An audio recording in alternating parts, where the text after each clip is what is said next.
de l'image, nous rendons compte.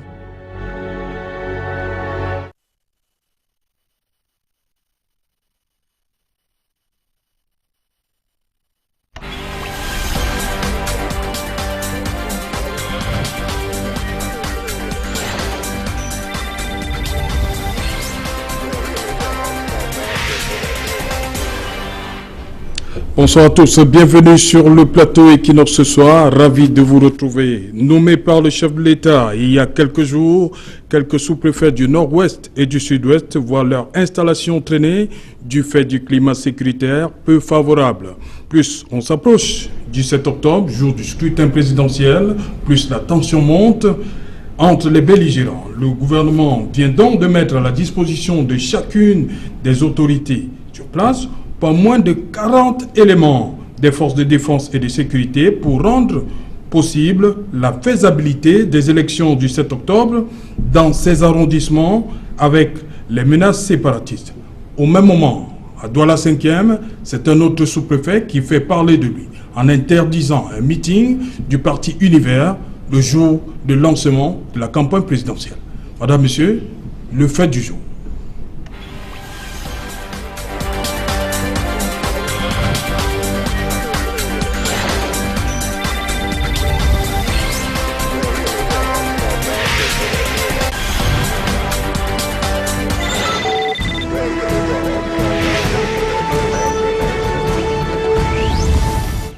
Bienvenue une fois de plus sur le plateau Equinox ce soir. Pour en parler, je suis avec Georges Essémé. Bonsoir. Bonsoir à vous, monsieur Otto. Bonsoir à tous les inconditionnels de votre plateau. Voilà, vous êtes journaliste. Tout à fait. C'est bien cela. C'est ça. Ravi de vous retrouver une fois de plus. Merci, ce n'est pas la première fois que je prends part à votre émission. Oui. J'espère une fois de plus être aujourd'hui à la hauteur des attentes de nos téléspectateurs. Okay. Sur ce plateau également, Maurice Diongo. Bonsoir. Bonsoir Serge. Voilà, vous êtes enseignant, écrivain, spécialisé dans ce que vous appelez l'approche par les compétences. L'approche par les compétences. En quelques mots? L'approche par les compétences, c'est le nouveau paradigme de l'enseignement que nous sommes en train d'implémenter dans l'enseignement au secondaire, au l'UNESEC. Donc c'est une autre façon de voir le monde. Par exemple, nous allons voir pendant le débat ce que ça peut donner l'approche par la compétence dans les élections. Oui, je salue tous les chaudronniers, tous les maçons, tous les plombiers, tous ces amis-là. C'est pas ça le problème. Merci. Sur ce plateau également, Marlise Doualabel. Merci. Bonsoir. Bonsoir. Honorable? Oui. J'ai oublié. Honorable Marlise Doualabel. Doualabel, voilà. Exactement. Député RDPC dans le Voury. Dans le Voury Centre. Voury Centre. Bienvenue sur le plateau. Je suis ravi d'être là. Psychologue aussi. Hein? Je reconnais beaucoup de gens. Oui, justement. Vous le connaissez Amaokol. Amaokol, bonsoir. Bonsoir Serge Alain Outou. Je dis bonsoir à tous les impondérables d'Equinox Télévision, une chaîne pour laquelle j'ai beaucoup d'affection. Je voudrais rappeler que c'est la première fois que je viens sur votre plateau. Je fais un clin d'œil particulier aux équipes d'Equinox Télévision qui ont été on ne peut plus professionnelles dans ce fameux litige qui opposait le parti Univers à l'autorité administrative. Oui. Du début à la fin, eh bien, ils ont couvert l'événement, ils sont allés à l'après, parce qu'une chose est de poser le problème, de dire à l'opinion, il y a une situation, la voici, mais il y a eu le suivi. Après même qu'il y ait eu le dénouement, ils ont continué. Quand je me souviens, à une époque un tout petit peu lointaine où j'étais journaliste, je trouve que c'est très professionnel d'agir de la sorte. Merci au nom de la rédaction, dirigée par Cédric Noufélé, Nana Paul Sabin. Voilà, vous êtes également le coordonnateur du pôle Action. J'ai pas pu retenir. Action de terrain. Coordonnateur national pôle Action de terrain. Ça veut dire quoi? Le parti Univers et son allié, le mouvement 11 millions de citoyens, ont une architecture qui diffère un peu de celle des autres. Oui. En réalité, les responsables sont les coordonnateurs. Oui. C'est pour ça que nous avons un coordonnateur national, le candidat du parti Univers, Cabral Libi. Oui. Nous avons un secrétaire général. Ensuite, nous avons une architecture constituée des coordonnateurs de pôle. Oui. Appelez ça comme vous voulez, les services, les directions. Mais chez nous, ce sont les pôles. Donc, vous avez un coordinateur du pôle action de terrain, c'est la responsabilité que j'occupe. Vous avez un coordinateur du pôle mobilisation, un coordinateur du pôle communication, un coordinateur du pôle diaspora. Donc, il y a des coordinateurs comme cela. Il n'y a pas véritablement une échelle de hiérarchie. C'est un coordinateur national, un secrétaire général, mais après, nous nous considérons tous comme des camarades. C'est pas parce que l'un est coordinateur national. D'ailleurs, il faut préciser que tous les responsables à Univers et 11 millions sont d'abord, c'est une condition sine qua non, membres des coordinations locales. Il faut appartenir d'abord à la cellule de base. Voilà, j'allais justement dire un peu comme au RDPC, c'est bien cela. Je ne pense pas. C'est bien ça. Ok, je reste avec vous à mon col. Le dénouement, nous on l'a découvert ce matin à travers une note, on va l'appeler comme ça, le sous-préfet Douala 5e qui dit qu'il ne trouve pas d'inconvénient. Je reprends ce terme à la tenue de ce meeting. C'est exact. Pourquoi? Qu'est-ce qui s'est passé? Pourquoi est-ce qu'on avait besoin d'en arriver là? Écoutez, c'est une publicité qui vous a fait du bien. L'attitude du sous-préfet de Douala 5e, à la fois nous a fait beaucoup de mal, il faut le dire, parce que ça a contribué à cristalliser les attentions, à braquer les projecteurs sur nous. D'aucuns peuvent dire, d'accord, vous auriez pu faire contre mauvaise fortune, bon cœur. C'est qu'on a fait, mais il se trouve quand même que pendant 24 heures, il y avait quand même au sein de la population une certaine peur de ce qui se passait. Nous étions sereins. Donc, vous faites bien de vous étonner de ce que le sous-préfet, dans la note dans laquelle il se dédie, il faut dire qu'il signe un premier arrêté dans lequel il interdit la manifestation au prétexte, dit-il, que les responsables du site ont alors estimé que le site était indisponible. Alors, il faut bien qu'on se comprenne. Nous sommes allés vers les responsables du stade SICAM. Nous avons payé régulièrement pour l'allocation et le... C'est important de savoir.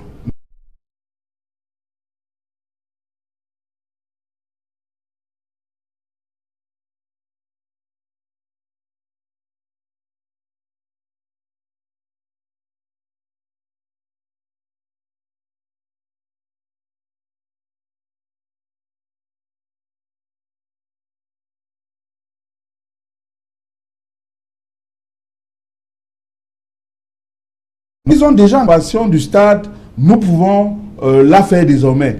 Donc, s'ils estiment qu'ils ont d'autres problèmes, ils doivent s'adresser à nous. Or, jusqu'à ce que le sous-préfet nous parle de l'interdiction, la SICAM et les responsables du stade SICAM ne nous avaient encore rien dit. C'est ce qui nous a trouvé, c'est ce que nous avons trouvé surprenant. Et nous trouvons davantage surprenant que le même sous-préfet dise qu'il ne trouve pas d'inconvénient à ce que ce meeting se tienne en pleine période de campagne.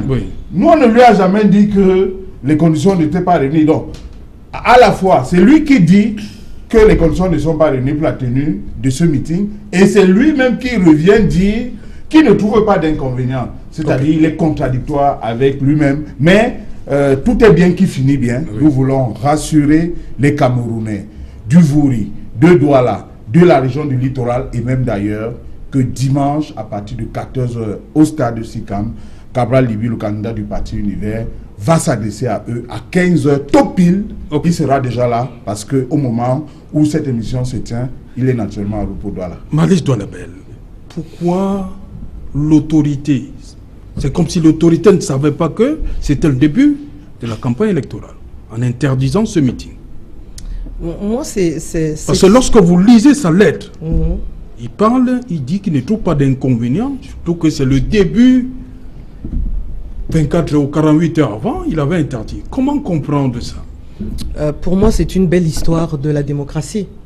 C'est une belle histoire de la démocratie parce qu'un acte administratif a été posé et les citoyens qui se sont trouvés un peu abusés ont fait valoir leurs droits.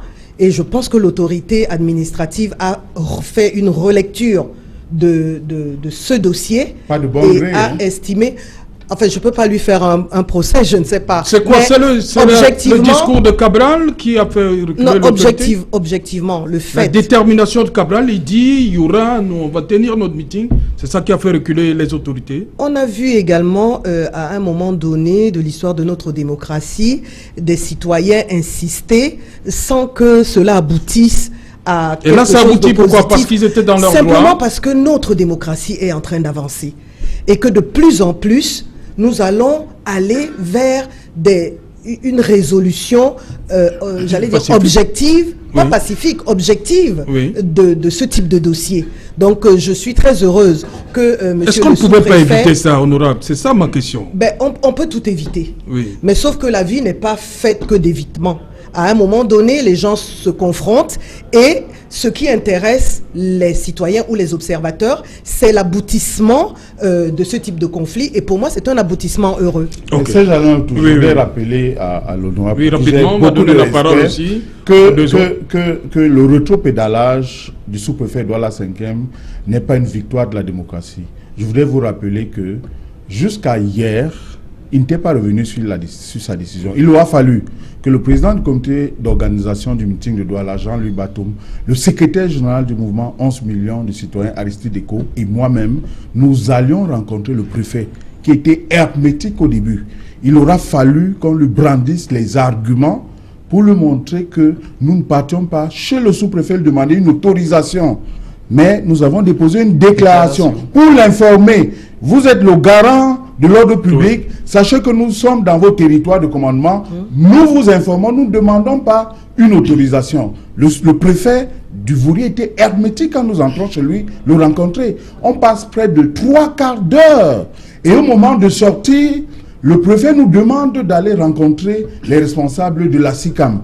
Pourquoi aller les rencontrer alors qu'ils ne nous ont pas encore appelés pour dire qu'il y a un problème à ce que le meeting se tienne? Il aura fallu, il faut que je vous le dise ici, information Equinox, il aura fallu qu'on active d'autres leviers pour mettre les gens face à leurs responsabilités. Ça n'a pas été aussi simple. Sachez que c'est sous l'effet de la contrainte que le récépissé de déclaration nous a été délivré. Ok, Maurice Diongo, sur cette situation, on aurait dû éviter, hein, c'était le premier jour de campagne. Il faut plutôt expliquer comment on en arrive là. Il faut comprendre que la 5e est une zone cosmopolite.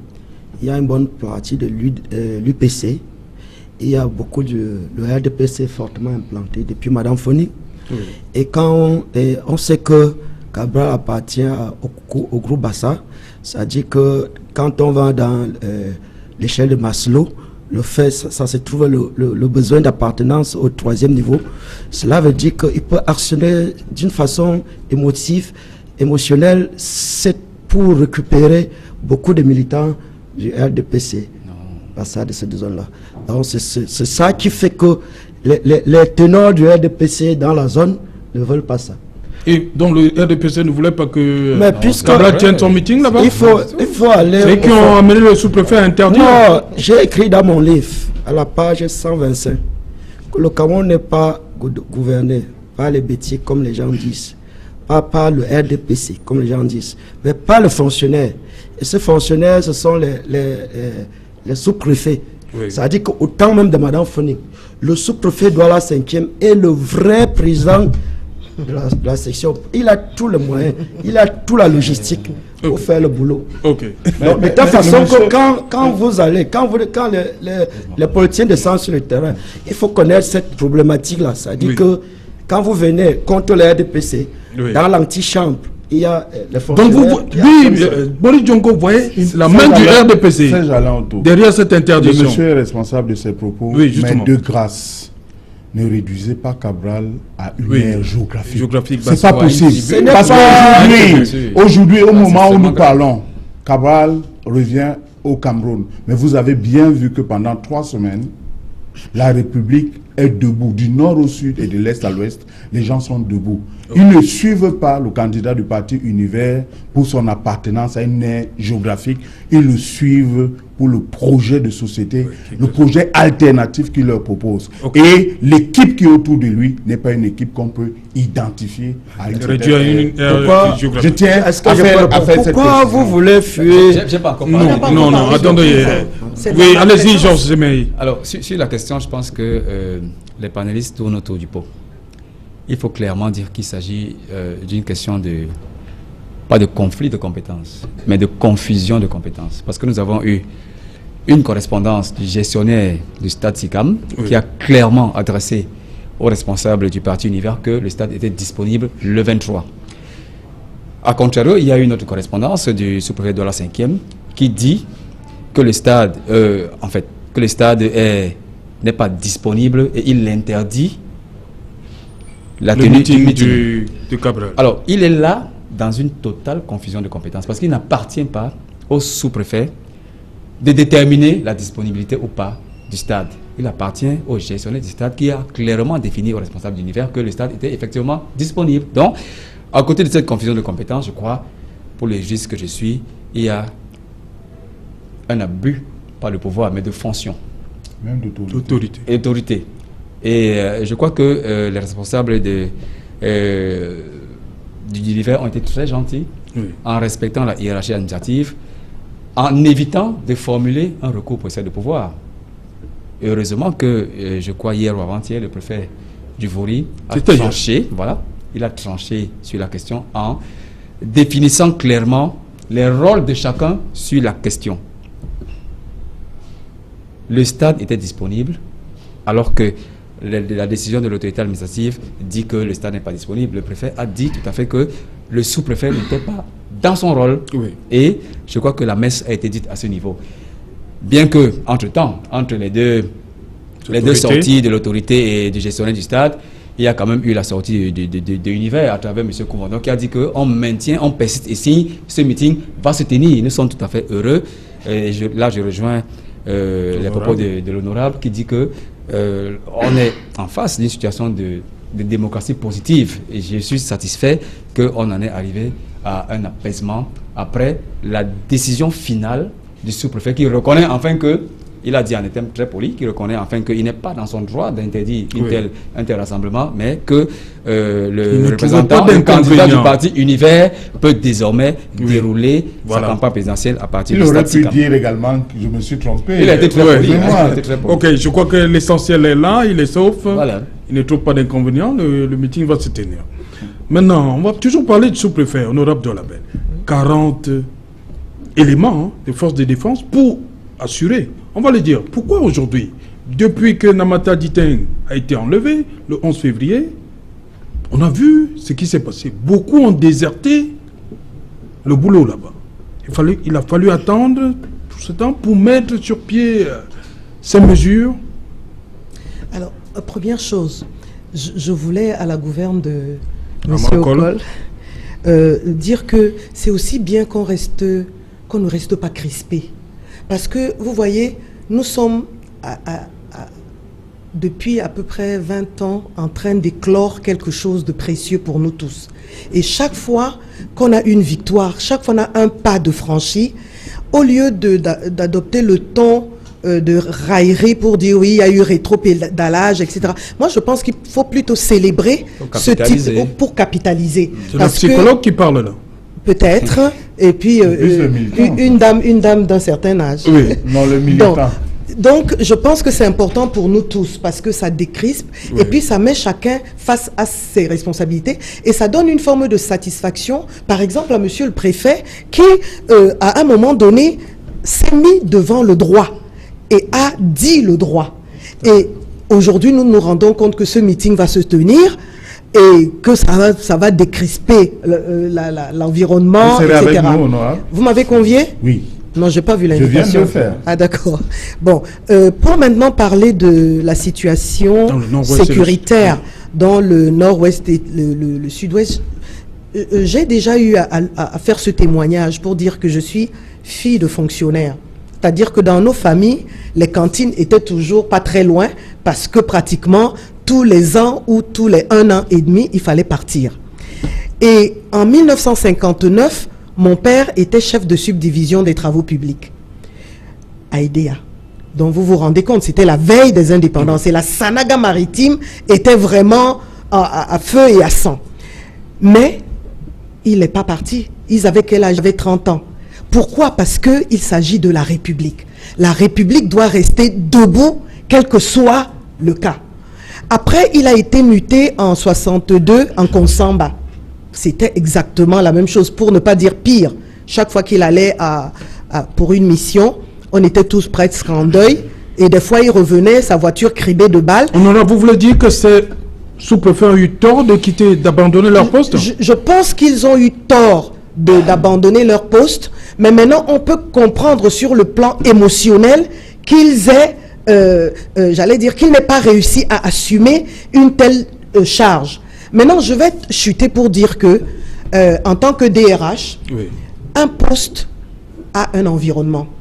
Et cet environnement détermine un peu la gestion sur le plan de la rémunération, sur le plan des dispositions ou des avantages qui sont accordés au titulaire du poste.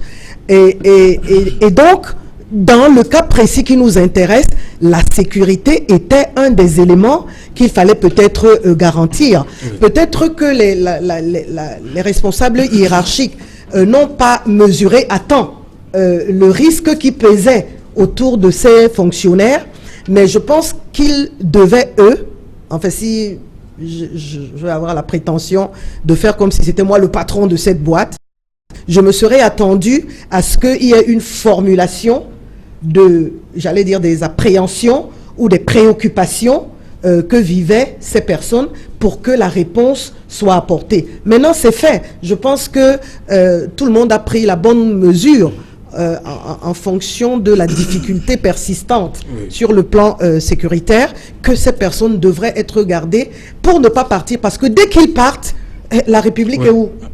La République n'est plus là. Je voudrais rassurer l'honorable. Elle a certainement vu la réaction qui a été celle du parti Univers à la suite de la délivrance du récépissé. Nous n'avons pas fait acte de triomphalisme du tout. Au contraire, nous avons fait profil bas et nous continuons. Sauf que vous me demandez de célébrer cela. Il est difficile de célébrer parce qu'au même moment, en Dôme par exemple, Univers fait face à nouveau à ce genre de choses. Et je suis d'accord avec celle qui dit il y a un excès de zèle. Il y a vraisemblablement et fatalement un abus d'autorité de l'autorité administrative et c'est un problème. Après que je l'ai dit, oui, concernant le sujet sur ce déploiement excessif, le renforcement, je préfère le dire excessif. Non, vous trouvez que c'est excessif? On parle de renforcement. Le responsable des ressources humaines, l'experte, oui, de ces questions, je reconnais cette compétence en l'honorable, dit que ces personnes avaient tort. Je dis non. Je voudrais vous rappeler, honorable, que durant la crise dans le nord et le sud-ouest, 2 sous-préfets ont perdu la vie. Oui. C'est un précédent suffisant pour que leurs collègues se sentent en insécurité. Venons-en au fait. Là, c'est l'émotion. C'est pas seulement l'émotion, mais c'est des faits. C'est des faits. Qu'est-ce qui indique que si cela... Je ne suis naturellement pas pour que les fonctionnaires désertent leur poste de travail et s'enfuient. C'est pas possible. Nous sommes dans le pays. Je suis pour qu'on prenne des dispositions. Au Cameroun, comme partout ailleurs, en période électorale, il y a des dispositions sur le plan sécuritaire à prendre. Mais sauf que moi, je m'interroge. 40 éléments de force de défense à la disposition... On dit armés jusqu'aux dents. Hein. Armés jusqu'aux dents. À la disposition d'un sous-préfet. Mais écoutez, dites-moi sincèrement. Armés jusqu'aux dents. Qu'est-ce que ça règle? Pas seulement le qualificatif. Oui, d'accord. Qu'est-ce que ça règle comme problème?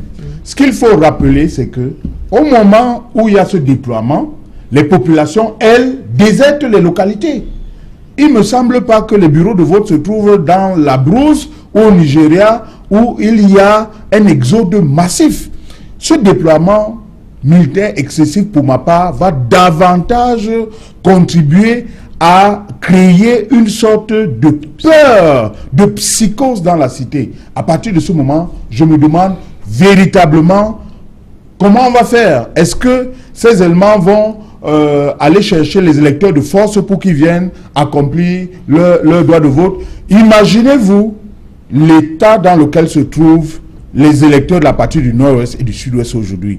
Dans les taux des ambazoniens, qui les menacent au quotidien, et de l'autre côté, avec des éléments de force de l'ordre. Je voudrais vous rappeler également qu'il y a eu parfois des actes qu'on regrette. Également, vous avez eu connaissance des actes où des éléments de nos forces de défense ont été reconnus en flagrant délit d'abus de l'autorité. Est-ce que vous imaginez donc la psychose dans laquelle les élections vont se tenir là-bas? Nous avons pourtant eu 2 ans, nous savions que les élections auront lieu à cette période, et le candidat du parti Univers n'a eu de cesse d'appeler le gouvernement à maximiser, mais alors à utiliser tous les canaux possibles pour établir le dialogue. Okay. C'est le dialogue seul qui peut permettre de résoudre le problème. Ce n'est pas la militarisation. Prenez tous les militaires, les gendarmes, les policiers de Yaoundé et de Douala,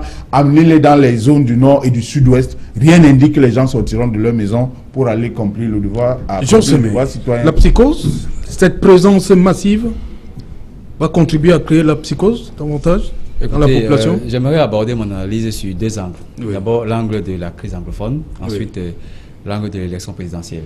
Si la mesure du renforcement de sécurité auprès des sous-préfets a été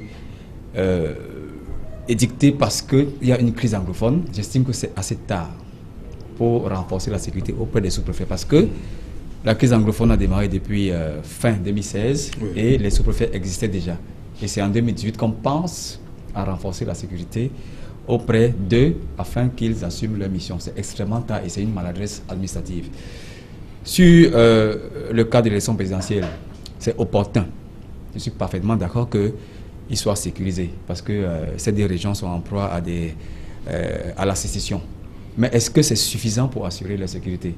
Parce qu'on sait qu'il y a 2 semaines, il y a un communiqué d'une des branches sécessionnistes qui disait qu'il ne devrait pas avoir élection dans le territoire qu'ils appellent Ambazonie.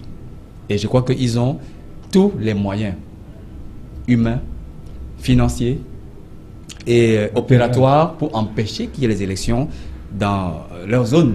Et est-ce que la mobilisation de ces forces de l'ordre viendra les sécuriser? Je ne pense pas. Je ne pensais pas, parce que ces hommes, ils ne reculent devant rien du tout. Donc, c'est pour ça que mon analyse est assez subjective. Je pense que s'il s'agissait pour le cas de la crise anglophone, s'il fallait absolument sécuriser les sous-préfets afin qu'ils assurent les missions régaliennes, c'est assez tardif. Mais si c'est pour l'élection présidentielle, je crois qu'elle est assez insuffisante, parce que, d'abord, il y a une note du secrétaire général de la présidence de la République qui, en juin, certains sous-préfets qui ont abandonné leur poste. Enjoint le MINAT d'aller tout faire pour les réinstaller. À la réinstallation des sous-préfets qui ont abandonné leur poste. Et je crois que depuis que cette note a été signée, on n'a pas vu... C'était au plus tard le 10 septembre. On n'a pas vu grand mouvement. Oui. Le président de la République a signé il y a 2 jours, il a nommé certains sous-préfets, dont ceux qui devraient regagner leur poste dans les 2 régions. Je crois qu'il y a une certaine psychose, comme vous l'avez signalé, il y a une certaine psychose, il y a une peur, non seulement relativement à la crise anglophone, mais également amplifiée parce qu'il y a cette échéance électorale présidentielle qui, on le craint, risque de ne pas se tenir en région anglophone, parce que effectivement il y a des menaces de la part des sécessionnistes qui veulent qu'il n'y ait pas... ils appellent ça la République du Cameroun, qu'il n'y ait pas cette influence présidentielle dans leur zone qu'ils qualifient de République amazonienne. Ok. Maurice Diongo, cette présence, cette forte présence, hein, est-ce qu'elle peut comme l'honorable disait, émotionnellement, quel que soit le groupe vous appartenez, vous avez envie d'être en sécurité et d'être en confiance avec votre chef. Donc les sous-préfets ont demandé être en sécurité. Les chefs leur ont donné cette sécurité. Et quid de ceux qui sont restés? En fait, les enjeux... C'est pas tous les sous-préfets du nord-ouest et du sud-ouest qui sont partis. Hein. On avait dit qu'il y a certains sous-préfets qui ont déserté. Oui. Effectivement, ils posaient ce problème de sécurité. Oui. Ils veulent être en confiance. Il faut qu'ils se sentent que la hiérarchie s'occupe d'eux. Bon, maintenant, ils étaient obligés de remplir cette sécurité, parce que maintenant, quand on va leur donner les tâches, comme ils sont déjà en sécurité, ils peuvent s'en passer. Comme vous voyez, on est en train de dire en Dôme, le sous-préfet fait ceci, parce qu'il faut les mettre en confiance. Parce que quand je parle de Maslow, jusqu'aux 3 niveaux, c'est émotionnel. À partir du troisième niveau, c'est les savoir-faire, les bonnes attitudes. Une attitude bonne quand elle s'occupe des valeurs. Mais lorsqu'on remplit bien les 3 valeurs, les 3 niveaux, on peut actionner le sous-préfet pour qu'il fasse des tâches comme ce on dit, pardon, allez nous interdire tel meeting. Ils vont. Parce que déjà à 3 niveaux, ils sont en sécurité, ils ont le besoin physiologique, ils sentent que le chef est derrière. Oui, Donc, vous oubliez que dans certaines zones, la République n'existe plus. Oui. Dans certaines zones, la République n'existe plus. Et c'est la raison pour laquelle certains sous-préfets étaient obligés de décamper. Alors, par une simple note administrative, on leur demande d'être réinstallés. Sans toutefois... L'État a dit qu'il y aura élection. Et il y aura élection là-bas. Oui, pour les élections. Vraiment, j'aimerais qu'on fasse la part des choses entre la théorie et la pratique. Parce que ceux qui prennent des décisions ne sont pas sur le terrain. Ils ont peut-être des rapports journaliers, mais la réalité du terrain incombe à ceux qui se trouvent dans cette zone. Et ce sont les pour le moment, les sous-préfets voulaient une sécurité. On les a donnés. Donc, je pense ça veut dire pour le moment, à 3 niveaux de Maslow, ils sont bien nantis. Ok, votre niveau de Maslow, on le comprend. Mais je crois que la réalité opérationnelle indique que les sous-préfets ne peuvent pas assurer leur mission régalienne. Ils vont réaliser. Quelle est la logique? Dites-moi, sincèrement. Pendant 2 ans. Attends, je vous dis. J'ai 1 minute, j'ai pas plus d'1 minute. Pendant 2 ans, nos frères du Nord et du Sud-Ouest se sont trouvés dans une situation d'insécurité entre deux feux, menacés, leurs enfants bastonnés, enlevés, kidnappés, violés. Ils n'ont pas vu ce dispositif sécuritaire à leur côté. Les éléments de force de maintien de l'ordre et les forces de défense sont d'abord là pour servir la République. La République, c'est l'État. La République, c'est les populations publiques. La République, c'est aussi les populations. Alors, imaginons un environnement où les populations n'ont pas eu droit à ce dispositif sécuritaire. Et sous le prétexte qu'on veut à tout prix organiser des élections, il y a subitement un déploiement. Dites-moi, une telle situation est-elle de nature à rassurer et encourager les gens à se sentir en sécurité ou davantage à mettre de l'huile au feu? Raisonnons par la logique. Je pense que le RDF dit qu'il veut les élections dans la zone là. Parce qu'il a beaucoup de militants. Oui. Donc quand... Donc maintenant, c'est comme l'État est en train d'aller, comme le RDPC, avec l'État, ils sont en train de vouloir faire les élections. Quelle action le camp opposé doivent utiliser pour les compter sur le terrain? Expliquer que l'État a fait ceci. Nous sommes à 2 semaines. Il faut plutôt chercher parce que... Qu'est-ce qu'on fait? On militarise la zone et les gens vont sortir à masse pour aller voter. Honorable. Malgré tout ce dispositif, les populations continuent de faire la queue dans les gares routières, dans ces 2 régions. Mais je pense que c'est normal, c'est une région en guerre. Oui. Ça veut dire ce que ça veut dire. Ils ont perdu confiance. C'est qu'à un moment donné, quand les forces de l'ordre sont arrivées, le discours des ambazoniens a amené les gens à douter de la sincérité des forces de l'ordre. On leur a plutôt vendu que ces forces de l'ordre étaient là pour les brimer, pour les mettre en boîte, pour les tuer. Et la plupart ont préféré faire confiance aux ambazoniens. Et ça a donné le résultat que ça... C'est pour ça que l'histoire d'une guerre dépend de qui la raconte. Vous comprenez, hein? Parce que quand on se met à la raconter, qu'on le veuille ou non, chacun de nous y met sa motivation, ses croyances, ses attentes, etc. Donc moi, je pense que qu'on est militarisé pour sécuriser, c'est une bonne chose. Maintenant, il y a un autre travail qui doit être fait à côté, celui de sécuriser psychologiquement. Parce que quand quelqu'un est dans le désarroi, tel que ça se passe dans certaines gares routières, convaincre cette personne de regagner son domicile, où il a peut-être été menacé la veille par un ambazonien, ça va être quand même un peu difficile. Vous comprenez? Il faut que ce soit clair, Serge Alantou. Oui, après... Je suis de l'état-major d'un candidat.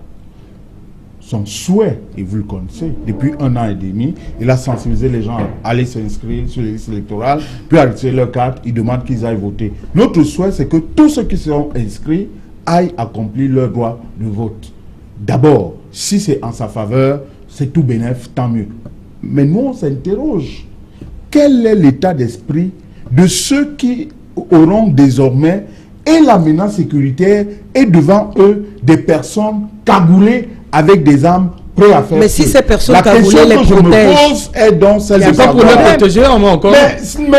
Mais si c'est pour les protéger, ce n'est pas aujourd'hui qu'ils arriveraient.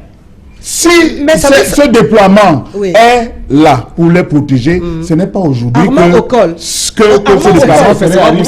Ce déploiement serait arrivé depuis très longtemps. Exactement. Du coup, ils ont l'impression d'avoir des gens qui les entraînent dans une entourloupe, qui mettent un dispositif juste parce qu'ils veulent faire passer les élections. Permets-moi de te dire que nous avons le même souci, toi et moi. Nous voulons qu'il y ait la possibilité pour ces citoyens d'exercer leur droit de vote. D'accord? Mais en même temps aussi, nous savons que l'environnement est compliqué. Donc, toi et moi, nous devons maintenant trouver les solutions à côté de Elekam. Et la solution, c'est pas la militarisation. En tout cas, non, il faut d'abord sécuriser. Il faut d'abord sécuriser. Parce que à ce moment, qui est-ce qu'on sécurise? Dites-moi. On sécurise la population. Non. Si. La population doit croire. Est dans cette menace depuis 2 ans. La population doit croire. La population vit cette menace depuis 2 ans. Oui, Jean Semé d'abord. S'il faut juger la décision du renforcement de sécurité sur les sous-préfets par rapport aux élections, je crois que on va se perdre dans le débat. Revenons d'abord à la crise anglophone. Il fallait renforcer la sécurité auprès de ces autorités régaliennes depuis le début de la crise anglophone. Et mais ça n'a pas été fait. L'administration a péché. Et c'est là où cette administration a péché. Oui, ça n'a pas été fait. Faites-lui le bébé. Ne dites pas qu'on aurait pu faire le bébé il y a 2 ans. Parce que le débat sur le plateau semble s'enliser. Attendez.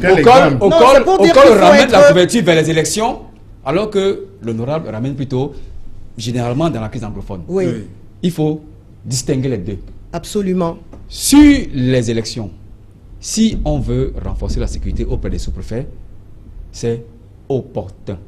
Il faut le faire afin de permettre à ces autorités qui sont gardiens de l'ordre public, qui n'ont aucune influence, entre guillemets, sur l'organisation des élections, autorités régaliennes de l'ordre public, d'assumer leurs fonctions. Maintenant, si on revient dans le cadre de la crise anglophone, je pense quand même que, je l'ai dit dans mes précédents propos, le gouvernement a failli sur la sécurité des sous-préfets, de ces personnes qui sont chargées. Voilà pourquoi j'ai dit, depuis ce qui est arrivé le 11 février, on a comme l'impression que rien n'a été fait. Soyons donc efficaces. La preuve, beaucoup de sous-préfets ont abandonné la poste. On doit être efficace, autant on doit faire le distinguo entre la crise anglophone et les élections. Je pense que... J'achète. Oui. Pour ça, j'achète. Voilà, je pense que l'État a failli en ce qui concerne le devoir de protection de ses représentants dans les régions. Oui. Sinon, il n'y aurait pas eu tous ces affaires. Voilà, autant il a jugé opportun de les protéger en ce qui concerne l'élection présidentielle. Mais il y a un aspect qu'il faut également soulever. Quand je vous ai suivis tous, on a l'impression que l'armée ne protège pas les populations. L'armée protège les populations, absolument, bien évidemment. Et là, je m'adresse à mon confrère. C'est pour ça que le tous m'a inquiété. L'armée l'a tous insu. Prise. L'armée de terre, les militaires, comme on les appelle évidemment dans le quartier, la police, la gendarmerie, tous sont assignés à une tâche de protection de la population. Et le renforcement de la sécurité dont on parle depuis 2 jours, je crois que ça va être fait seulement aux autorités qui sont chargées d'assurer l'ordre public dans ces zones. Donc faisons le distinguo, non seulement entre la crise anglophone et les élections, mais aussi entre le rôle de l'armée en ce qui concerne leur devoir auprès de la population. Moi, je vous rassure tout de suite, M. Semé. Écoutez, je suis républicain, je suis un démocrate, vous n'êtes pas comme modérateur, monsieur. S'il vous plaît, il y a un présentateur qui peut me remettre à l'ordre. Allez-y, à mon col. Il faut que je vous le dise, je suis un républicain, je suis un démocrate. Je rends régulièrement hommage aux éléments de force de défense et de l'ordre. Je le dis ici en toute sincérité et particulièrement aux éléments de troupes, parce que je connais les conditions dans lesquelles ces gens travaillent. Les décisions sont prises par l'autorité politique et les autorités administratives. Et je dis, dans le cas d'espèce, ce n'est pas les éléments de force de l'ordre qui sont à blâmer. Je dis, si vous voulez, c'est une décision opportune, mais qui arrive en retard. Parce que ces éléments qu'on déploie, qui sont censés venir assurer l'ordre pendant la période électorale, pose un problème. Ce que les populations, que ces éléments sont censés venir leur défendre, vont leur dire, écoutez, Nous, on vit cette situation depuis très longtemps. Et ce déploiement ressemble à un déploiement qui va se limiter à la période des élections. Ça veut dire qu'il y a une entourloupe. Parce qu'après les élections, rien ne nous garantit que vous serez là. Je comprends votre souci parfaitement, mais je pense que la population est protégée depuis le début de la crise. Oui, on est d'accord. Depuis le début de la crise, elle est protégée. Mais maintenant, s'il y a un renforcement de cette sécurité, mais c'est quand même pour des raisons électorales, pour les autorités régaliennes qui sont chargées d'assurer l'ordre public afin qu'ils mènent à bien les missions qui leur sont assignées dans le cadre des élections. Ok, merci Georges. Vous croyez que ce renforcement va s'estomper après l'élection, après le 7 octobre? C'est juste pour le 7. Le plus important, ce n'est pas celui-là. Le plus important, c'est qu'il y a élection. Oui. Et donc la première mission, c'est qu'il y ait élection. Oui. Bon, et quand on voit les politiciens parler, c'est comme si il faut plutôt suivre le mouvement. Les politiques, pas les politiciens.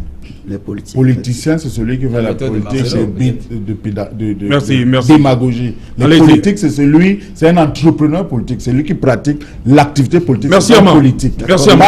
Allez-y, Joe. Les politiques. Oui. Lorsque on vous voit parler, c'est comme si vous passez le temps à discuter alors que l'activité est en train de se faire. Ils ont fait une action. Renvoyer le sous-préfet parce qu'ils ont demandé la sécurité. Ils vont faire. Notez que nous avons demandé à nos collègues de travailler sur, de regarder toutes les difficultés qu'on a sur les élections et de proposer des solutions.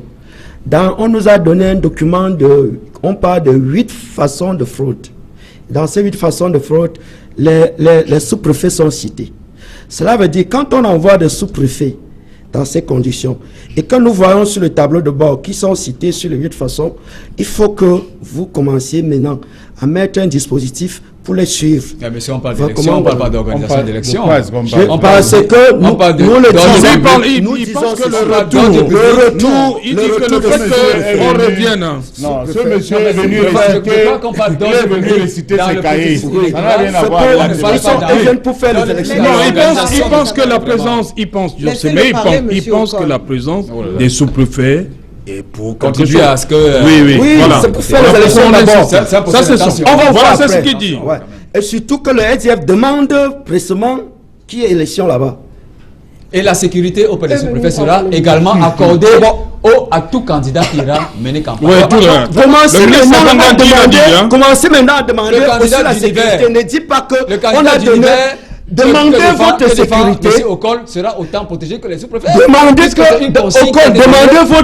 Demandez aussi 40 militaires pour vous protéger, au lieu de dénoncer le fait qu'on a donné 40 militaires. Écoutez, je vais vous dire, il y a 3 mois, Cabral Libby, le candidat du Parti Univers, était à Batibo. Cabral Libby n'a pas de garde du corps, il n'a pas une sécurité. Cabral Libby, conscient de la situation dans laquelle se trouvent ses frères du nord-ouest et du sud-ouest, est allé à Batibo où toutes les 10 minutes les armes crépitaient. Il est allé, il a discuté avec ses frères, il y a passé 48 heures. Je voudrais vous dire que depuis le début de la crise, le début de la crise anglophone, Cabral Libby y a été 7 fois. C'est dire qu'il n'a pas besoin, lui, d'un dispositif sécuritaire de haut vol pour l'administration lui accorde ça. Je vous en prie. Je voudrais le faire.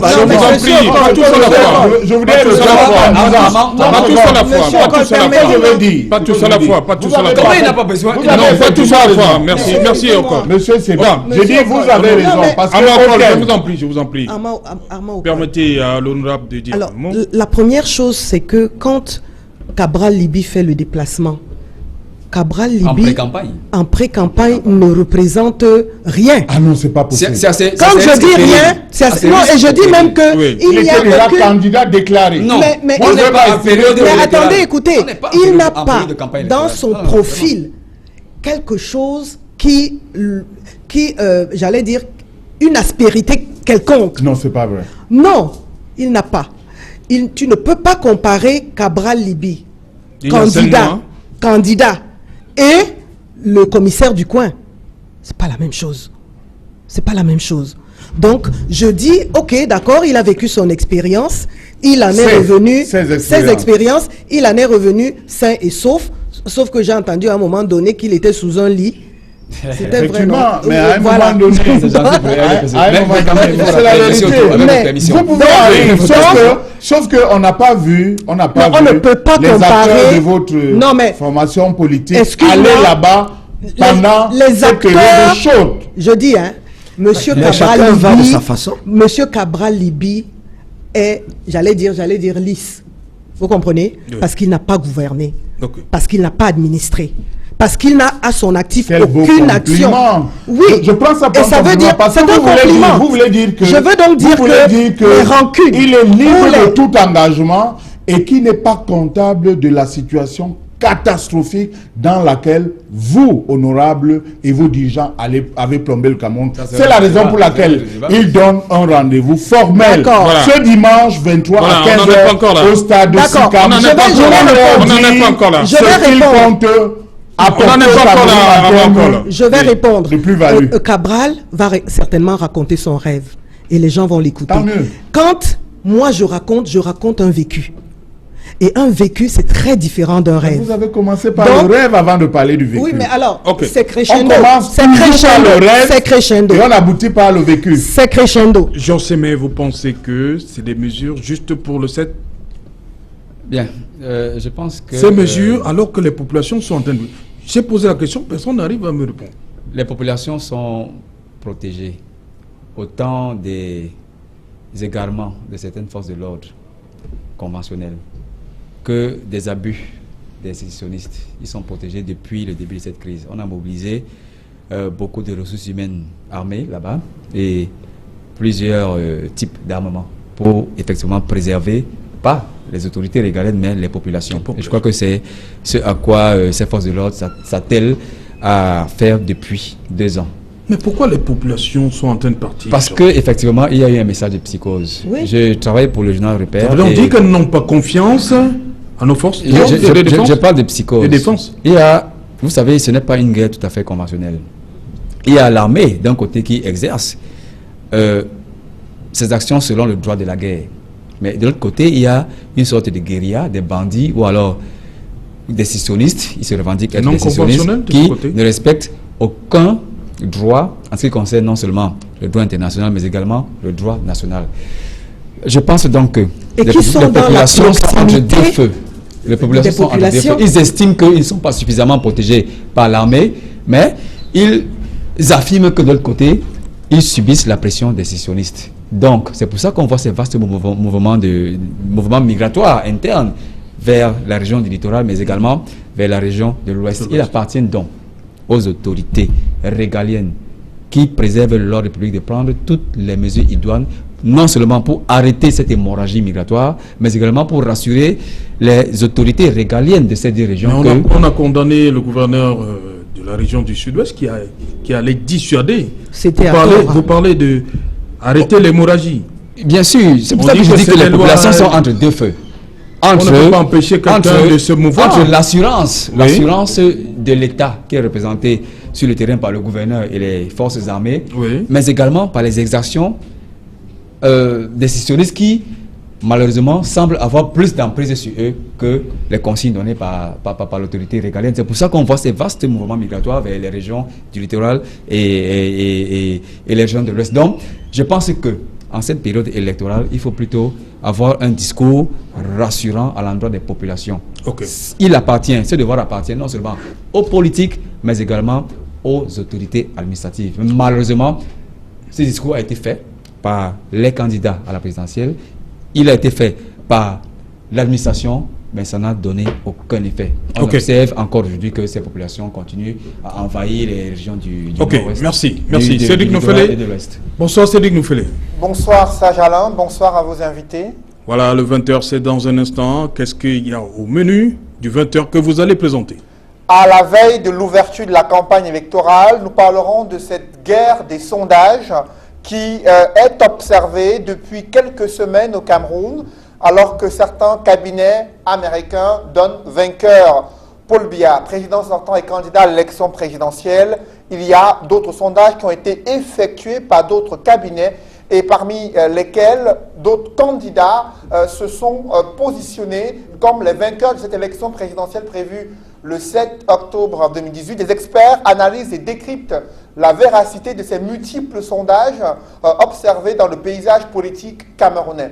Nous évoquerons la mobilisation des femmes en faveur de la paix durant cette campagne électorale, mais aussi le scrutin du 7 octobre 2018. Aujourd'hui, c'est la journée internationale de la paix. Et à cette occasion, les différents candidats et les partisans sont d'ores et déjà interpellés. Et vous allez l'observer depuis quelques semaines, le gouvernement se mobilise pour ressusciter des projets d'envergure.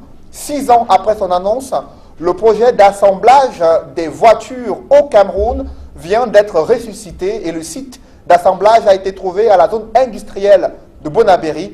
Nous en parlerons dans le journal de 20h. Serge Alain. Voilà, madame, monsieur, le développement de tous ces titres, c'est dans le 20h de Cédric Noufélé. Quant à moi, je vous retrouve en compagnie des experts pour le débrief.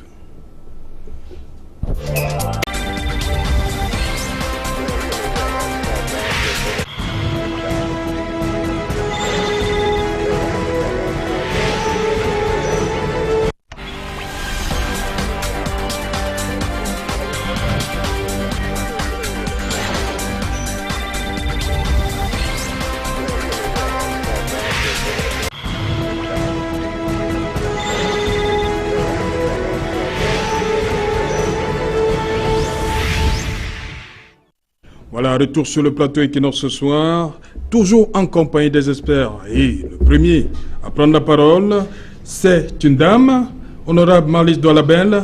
Une guerre des sondages s'est lancée. Comment comprendre l'attitude des Camerounais, des électeurs, qui se plaisent lorsque leur champion est vainqueur, un sondage, ils décrédibilisent les sondages où leurs champions ne sont pas... Où le sondage n'est pas favorable à leurs champions. Comment comprendre ça, cette attitude? Bon, alors d'abord, le sondage est un instrument moderne qui peut servir de baromètre à la personne qui le commande. Et à ce moment-là, généralement, il n'est pas rendu public parce qu'il sert simplement à ce que la personne qui l'a commandé, j'allais dire, ait une bonne lecture de ce que l'opinion pense de son action, de son attitude. Et généralement, il est publié et à ce moment-là, il vise comme objectif d'influencer négativement ou positivement. Positivement pour que les troupes se sentent galvanisées et puis chercher à influencer les autres, à les affaiblir pour qu'ils réalisent que c'est déjà perdu. Maintenant, il va se poser des problèmes. Plus on va avancer dans ces techniques-là, il va se poser les problèmes de technicité et d'expertise. Parce que tous les cabinets ne sont pas capacités pour faire ce travail correctement. C'est des instruments d'une très grande rigueur qui reposent essentiellement sur la statistique, sur les statistiques, avec, j'allais dire, l'évaluation de l'opinion par une courbe de Gauss qui va vous donner un peu la position qui est la vôtre sur un échantillonnage précis. Donc la fiabilité et la validité d'un sondage vont donc dépendre de la qualité de l'instrument utilisé et notamment de la justesse de l'échantillonnage questionné. Parce que vous pouvez poser une question à un échantillon qui vraisemblablement ne peut pas produire la réponse attendue. Vous allez sortir un chiffre, mais ce chiffre ne sera ni fiable ni valide. Donc, moi, je pense qu'il faut que, comme nous entrons dans la modernité, qu'on intègre ça. Qu'on intègre ça et que les uns et les autres relativisent. Il n'y a pas de guerre. Moi, je ne vois pas de guerre à mener. Je vois mon champion. Ce ne sont que des intentions. Mon champion est classé premier, mais cela ne m'amène pas à baisser les bras et à me dire que c'est tout gagné, non. Cela plutôt amène les militants du RDPC à travailler encore plus pour améliorer le score. Parce que, à supposer que ce soit un score, j'allais dire, exagéré, ça veut dire qu'il y a... Comme le dernier, là? Je dis, à supposer qu'on vous donne un résultat et que les gens pensent que c'est exagéré. Vous qui lisez, vous allez faire un exercice qui est très technique et très réaliste, vous allez vous dire, j'enlève là-dedans 10% et je dois me battre pour que ces 10% reviennent. Et ça va conditionner toute l'action que vous allez avoir sur le terrain pour aller corriger dans les... Parce que quand on vous livre un sondage, hein, c'est pas seulement le chiffre de 50 ou de 80 qui est important. C'est que la personne qui a travaillé avec vous va vous dire également où sont vos faiblesses. Oui. Et comment est-ce que vous pouvez changer la donne. Okay. Et toute la stratégie peut être corrigée ou revue en fonction de ces informations pertinentes. Voilà, à Maokol, il y a des sondages, surtout les réseaux sociaux qui ont donné votre champion vainqueur. Vous étiez, ça vous avez jubilé? Écoutez, on ne se branle pas. Oui. Mais pas du tout. On ne se laisse pas distraire par des éléments comme cela, parce que nous savons ce que c'est que... L'expert a dit dans le reportage que c'est une manipulation subtile. Alors, moi, je veux vous donner une information. De conscience. Nous, on a mené des sondages. Nous avons mené 2 que nous n'avons pas rendus publics. Le premier sondage, nous l'avons mené il y a à peu près 2 ans et demi. Oui. Ce sondage nous permettait de savoir si les Camerounais sont prêts à accueillir la candidature à l'élection présidentielle de Kabar Lébi. Vous dites qu'il y a 2 ans? Il y a 2 ans et demi, je dis bien. Oui, mais est-ce que le projet était déjà... Alors, sachez-le, on ne prépare pas un projet présidentiel en 1 an. Il faut que je vous le dise. Exclusivité Equinox. La candidature de Kabar Lébi, on la prépare dans les chaumières depuis environ 4 ans. Mais pourquoi il évoque donc? Il a souvent évoqué Macron. Là n'est pas... Non, jamais évoqué Macron. Il n'a jamais écouté. Écoutez, il faut restituer les propos de Kabar dans son contexte. Oui. Voici ce qu'il dit quand Macron est élu. Oui. Il dit pertinemment ceci. L'élection de Macron peut être considéré comme un événement majeur en politique et que ceci devrait susciter à une nouvelle façon de voir et que les jeunes comprennent par là qu'ils peuvent se lancer en politique. Et il termine en disant qu'il pense opportun de se lancer en politique. Non pas parce que Macron a été élu.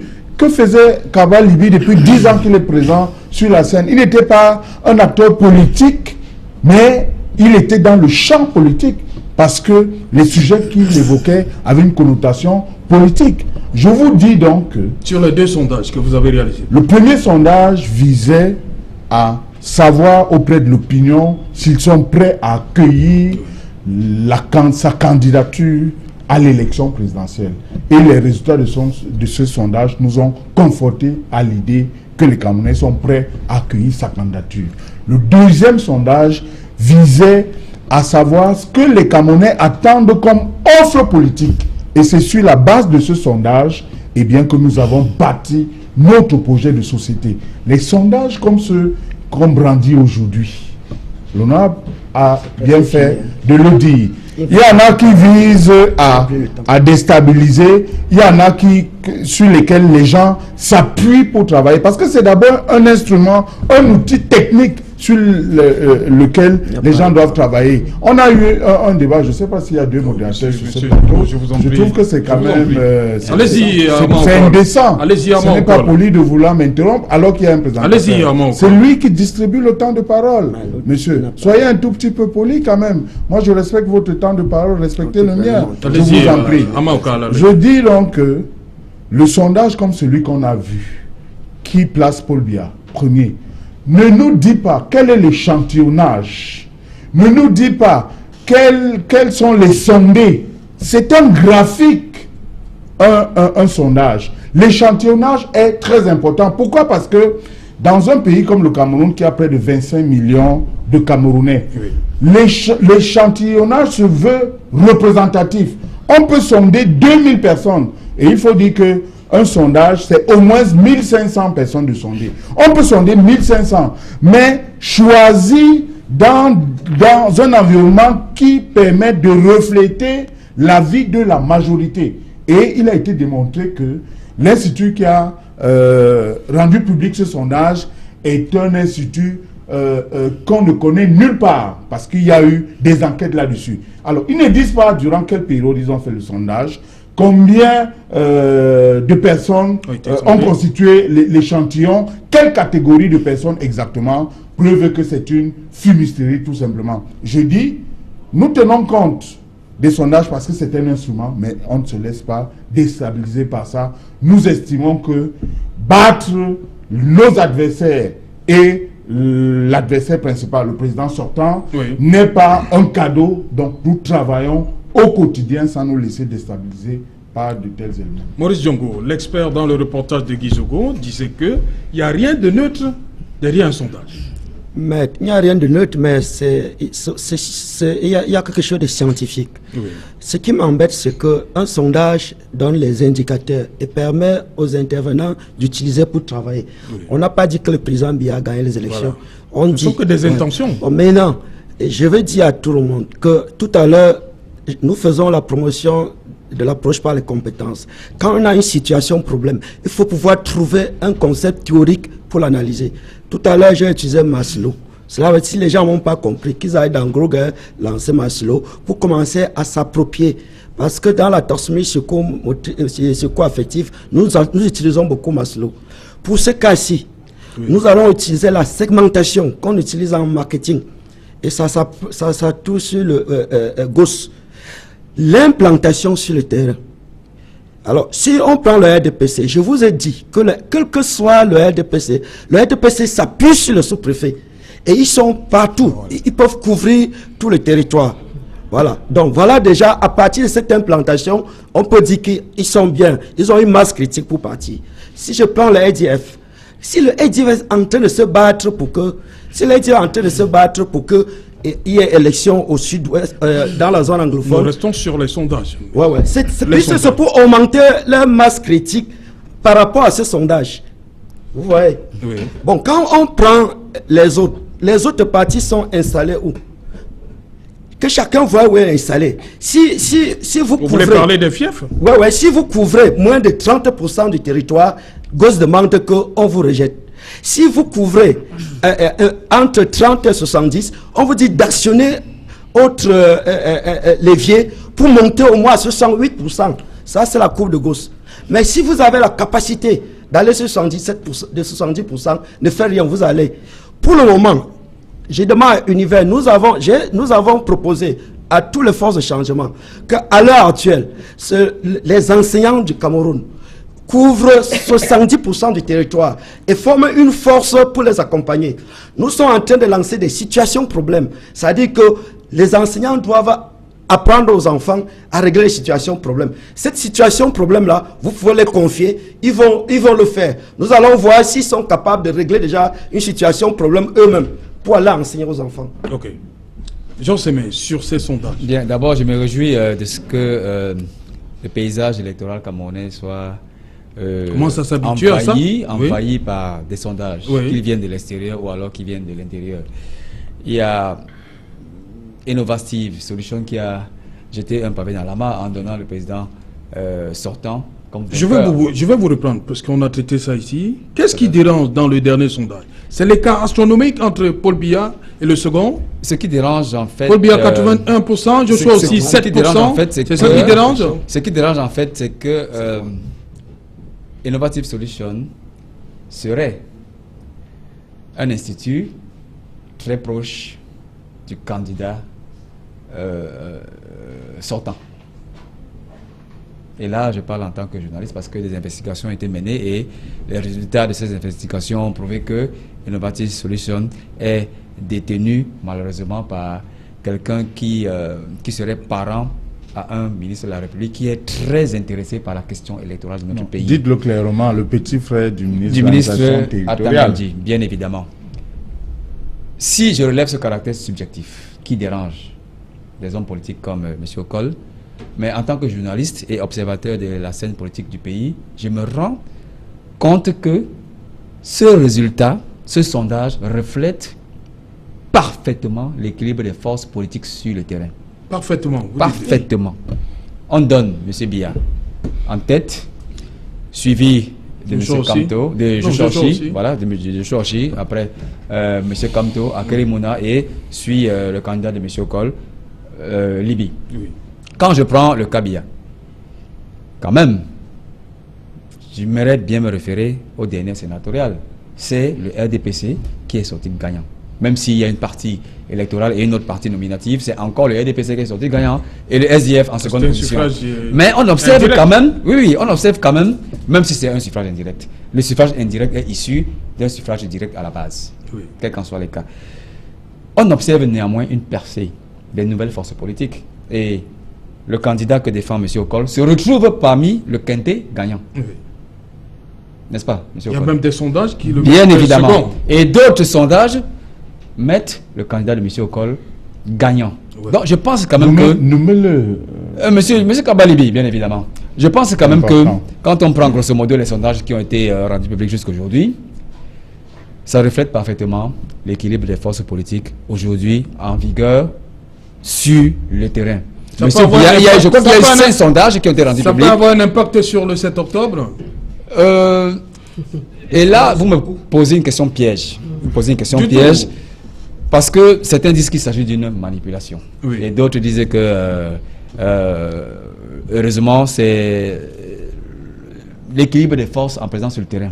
Manipulation, je ne pense pas. Les sondages dans les sphères politiques qui sont habituées à ce type d'informations, en période préélectorale, on parle d'intention de vote. Oui.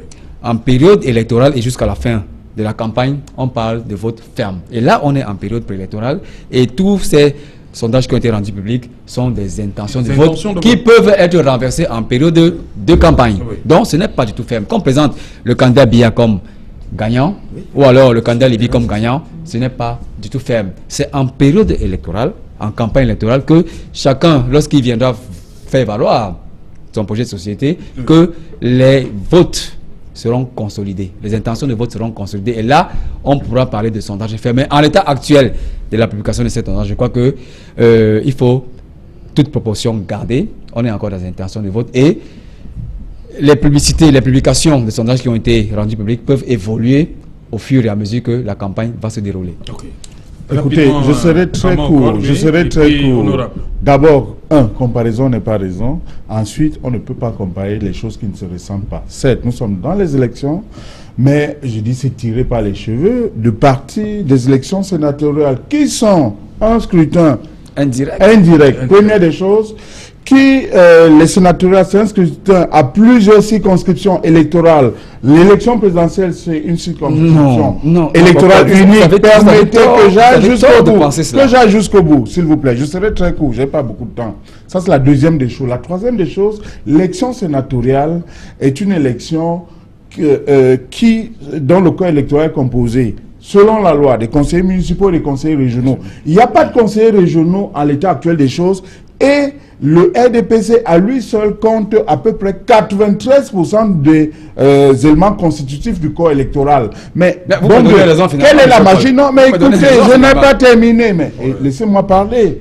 Dans le cas d'espèce, nous avons, dans le cas de l'élection présidentielle, une élection qui est totalement ouverte. J'ai envie de vous rappeler qu'il y a des consignes de vote pour les conseillers municipaux qui appartiennent à une formation politique. Or, dans le cas d'espèce, il s'agit des citoyens et que chaque citoyen est libre d'accomplir son devoir de vote sans suivre forcément les consignes qui sont données. La deuxième des choses que je voulais dire très rapidement, c'est le candidat du Parti Univers Cabral Libye ne va pas faire de la figuration à cette élection, ne va pas chercher la place de deuxième ou de leader de l'opposition. Il va à cette élection pour être président de la République. Ça, j'allais vous convenir qu'il y a quand même certains de vos invités qui sont assez disciplinés. Je n'ai pas envie, ce n'est pas de mon devoir de le faire. Je ne vous ai pas interrompu, c'est difficile de ne pas avoir la parole et de chuchoter à côté. C'est une règle de bienséance. On n'a pas besoin d'être à l'école pour le savoir. J'indique donc, sur la base de ces éléments, que les sondages, nous en tenons compte. C'est un instrument qui rentre dans la vie politique, mais ça ne nous ébranle nullement. Nous avons des objectifs. nous les poursuivons et au moment où je parle, dans la République entière, nos coordinations sont à pied d'œuvre pour l'organisation des meetings et pour préparer sereinement cette élection. Oui, rapidement, Honora. Oui, très rapidement pour dire que pour moi, la proximité, si elle est réelle entre l'Institut et fait le dernier sondage. Et le gouvernement du Cameroun, pour moi, c'est une information mineure. Parce que ce qui est important, c'est la validité et la fiabilité des instruments utilisés. D'accord? Et deuxièmement, je pense qu'on ne devrait pas être surpris de ces résultats, parce que même l'opposition a souvent révélé la fragilité de ces candidats qui sont allés dans tous les sens. Oui. À chaque débat, les militants de l'opposition ont décrié le fait que l'opposition ne se donne pas véritablement des chances en présentant 8 candidats. Bon, c'est vrai qu'il y en a là-dedans qui sont bons, qui peuvent se démarquer, mais qu'on le veuille ou non, Cabral Libye, qui a la cible essentiellement jeune, va la partager. Attendez-moi terminer. Voilà, vous faites exactement la même chose que vous décriez. Vous voyez, hein, c'est difficile d'être discipliné. Donc, je disais que Cabral Libye, qui a essentiellement une cible jeune, va quand même la partager avec Joshua aussi, avec l'OJRDPC. Avec Matomba, avec, comment il s'appelle l'autre Franklin Dufort.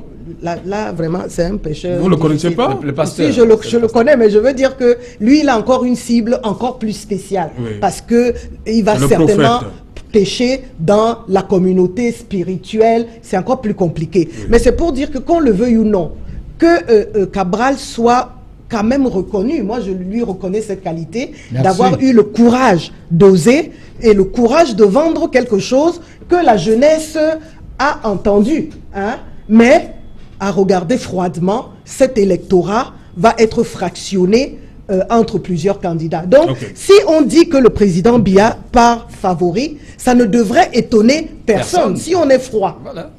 Bon, maintenant, le miracle peut avoir lieu. Le prophète s'appelle Franklin Dufort. Voilà, le Franklin Dufort peut devenir président le 7 octobre par le Saint-Esprit, par exemple. Mais soyons froids, soyons des gens raisonnables. Quand on analyse l'environnement sociopolitique de notre pays, ça serait difficile que ce sondage soit si décalé que ça. Ok, je reste avec vous, honorable Marlise Doualabel. Oui. Votre président Paul Biya, il lance sa campagne demain aussi, comme les autres. Alors, on va le voir quand sur le terrain. Laissez-nous vous faire découvrir en déroulant ce que vous attendez. Ça aura plus il commence où? Mais déjà demain, nous, dans le département du Vouri, nous lançons déjà l'appel des troupes. Toutes les troupes sont réunies demain pour j'allais dire des dernières instructions avant qu'on ne se lance dans la campagne sur le terrain. À mon col. Oui, je voudrais attendez, je vais vous donner la parole. Laissez le modérateur faire ça. Vous êtes un parti politique, hein? Moi, je m'adresse aux militants. Non, une fois. Je parle de la campagne, je parle du lancement de la campagne, Jean Sémé. Je parle du lancement de la campagne. Monsieur Sémé, cher ami. Allez-y, à mon col. Sauf que maintenant tu as migré. Le candidat Cabral Libye. C'est fini l'épisode avec le sous-préfet. Oui, le candidat. Demain, la campagne commence demain. La campagne. Vous êtes à Douala dimanche. Est lancée demain vous êtes où? Sur l'ensemble des coordinations. Je rappelle que au moment où cette campagne est lancée, nous avons 304 coordinations nationales, 24 coordinations dans la diaspora. À partir de, je parle de coordination communale, 304 coordinations communales, nous avons 58 coordinations départementales. Dans tous les départements, nous avons 10 coordinations régionales. Donc, le lancement de la campagne, officiellement, c'est demain dans toutes les coordinations. Chaque coordination a son programme d'activité. Ça va se poursuivre durant les 15 jours de la campagne. L'itinéraire du candidat président, Cabral Libye, prend la route de Edea et lance, débute la campagne à 11h à Edea le dimanche, apothéose à 15h au stade de Sikam le dimanche 23. Et le lendemain, lundi 24, à 9h en Konsamba et le périple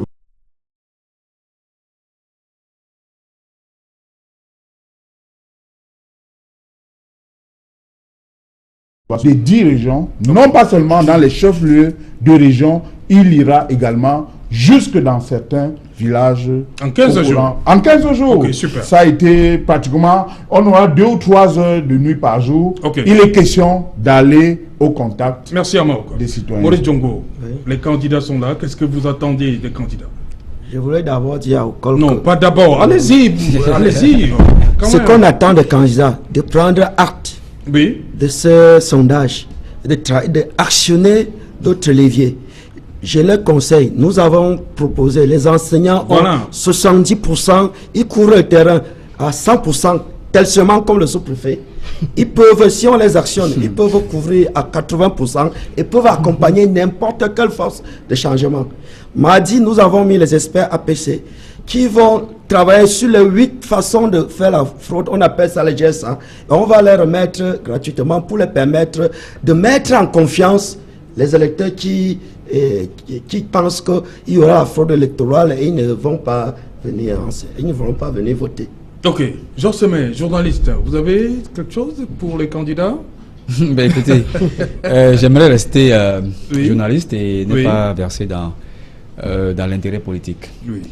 Je crois que les projets de société ont été présentés avant même les démarches de la campagne et chacun a pu se faire une idée des propositions des challengers, oui. des challengers aux candidats sortants. Oui. On a vu des projets tout à fait objectifs, on en a vu d'autres de très surréalistes, il faut le dire en tant que ça, je le dis en tant que journaliste parce que Surréaliste. oui, tout à fait surréaliste. Je vais prendre un seul exemple. Et là, je ne défais pas le lit du Surréaliste candidat ou du utopique? SDF. Je ne défais pas le lit du candidat du SDF, mais je pense quand même que sur le volet SMIG, il y a beaucoup de choses à redire. Le SMIG aujourd'hui est à moins de 50 000 francs, je crois. Et déjà, Mais ils ont dit sur 5 ans. oui, le propulsé. Aussi a dit sur 5 ans. D'abord à 160 000 francs. Il a dit sur 5 ans. Oui, oui, écoutez-moi bien. Oui. Le propulsé d'abord à 160 000 francs. Je vous en prie. Et le terminer à 300 000 francs en 5 ans, je crois que c'est assez surréaliste. Et on aimerait, nous, les journalistes, que les électeurs qui iront voter le 7 octobre mettent un accent particulier sur des projets faisables. Et je crois quand même que M. Kamto, sur le même point du SMIC, a proposé un SMIC à 55 000 francs. C'est faisable. Même pas à 160 000 francs. Ça va provoquer un séisme au sein de la fonction publique et qui sera complètement immaîtrisable. Non seulement au sein de la fonction publique, mais également sur le plan économique. On va aboutir à une sorte d'inflation qu'on ne pourra pas maîtriser. Je ne fais pas une anti-campagne du candidat Oshi, mais j'ai comme l'impression que lorsqu'il développe ces théories, il fait pratiquement comme le candidat que défend Maryse Doualabel, qui a promis des choses et qui n'a pas réalisé. Alors que quand on veut remplacer un régime qui n'a pas, qui a une réussite mitigée, on doit proposer quand même des choses assez maîtrisables et réalisables. Malheureusement, ce n'est pas le cas. Ce n'est pas le cas du candidat d'Ama Okol, qui propose quand même des choses qu'on peut mettre sur pied dans un délai, dans un septennat. Donc, s'il faut dire un mot sur, en ce qui concerne les électeurs, il faut voter les projets qu'on peut mettre sur pied de façon aisée, afin que les Camerounais sortent quand même de l'ornière dans laquelle ils sont plongés depuis quelques années. Ok, merci. Vous serez au stade SICAM. Merci, merci. Oui, je merci. serai demain. Je peux Il y a dire quelque une chose qui est prévue demain et dimanche. Je peux dire quelque chose sur le pour le SMIC. candidat Libé. Sur ce SMIF, quand on prend les Le deux SMIC, CS, le SMIC, oui. quand on prend les deux CS du RDPC, qui pensent baisser la pauvreté de 20%, si on calcule par rapport aux 500 € par jour, ça va dépasser les 160 000. Ce que le RDF ne fait pas, c'est qu'il ne boucle pas les projets. Il faut dire, parce que pour financer ce SMIC, il suffit. La mercuriale, c'est sur la mercuriale que les gars de l'ENAM nous volent.